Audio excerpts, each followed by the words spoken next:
This may look like a normal high school, but is it really what it seems to be? Rumors say that there's a ghost that lurks inside these walls. A ghost named Martin. We sent in our best reporters to uncover the truth behind this rumor. Here, in Martin Grove Collegiate Institute, we hear of a rumor saying that a ghost is lurking in the auditorium. A ghost that goes by the name of Martin. So Martin, true or real? We decided to ask a few students about this rumor, and their reactions may surprise you. So Martin, true or real? What? So Martin the ghost, true or real? True? So Martin, true or real? Who? So Martin the ghost, true or real? I don't know. I mean, I've heard stories, but I don't really believe in ghosts. I don't want to talk about it anymore. Many students did not want to share their experiences with us. Was it fear holding them back, or was it something else? Only a few were brave enough to claim that they have seen the ghost. So Martin the ghost, true or real? Real. 100% real. I've seen it with my own eyes. Really? Yes. What can you tell us about it? He was a male, 5'9", with he was a ghost, so he did have gray, but you could tell that he had dark hair. He was wearing really shaggy clothes and Jordans. What are your experiences with him? I just saw him when I was going by the odd. And yet we still weren't convinced, so we interviewed the person with the most knowledge concerning Martin, the ghost of Martin Grove.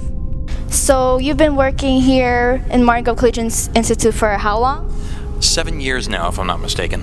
And can you tell me any experiences about Martin in the auditorium? Well, not only the auditorium, but I heard a story the other day.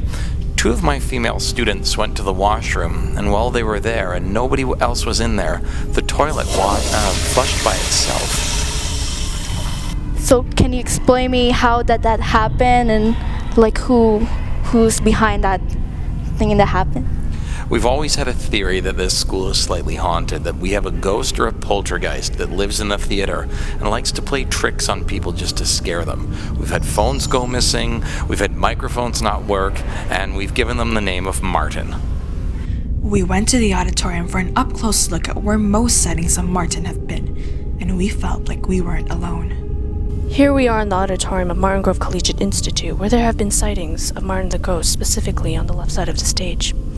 There have been reports of missing articles such as props, cellular devices, and clothing, which are later found under the stage in the change room. Students claim that they often find missing items down here in the change room. Strangely enough, when we went there, the doors were locked, but the lights inside were on. So Martin the ghost, true or real? Definitely true. Do you have any proof to back this up? I do. When I was working on the MSC, Martin Grove Stage Company, we had to stay after school a couple times, and I've noticed, from here and there, our bags would go missing. It was cold. There was some cold spots sometimes, and it smelled like sulfur, too, like a deep sulfur smell. We didn't know what it was, so I looked it up, and it turns out that's actually signs of a ghost. So have you actually seen the ghost? I could have sworn I did. This one time I was closing up. I was walking up the aisle there. I turned around, and I swear on my life, I did see Martin walk across the stage. It is real. Thank you. So is Martin real? Whatever the answer may be, we weren't in a hurry to come back anytime soon.